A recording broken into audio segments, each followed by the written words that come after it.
Hi, in front of me is VIVO X51 and today I would like to show you how you can download and apply iOS Launcher on this device.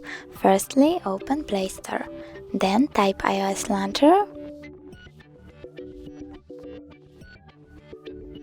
and download this app from this developer.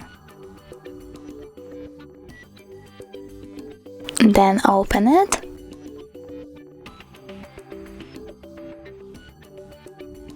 Click Allow and tap Home button.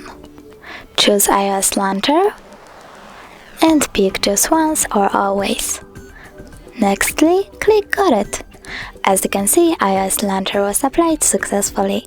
Thanks so much for watching. If you enjoyed this video, don't forget to leave a like, comment and subscribe. Bye!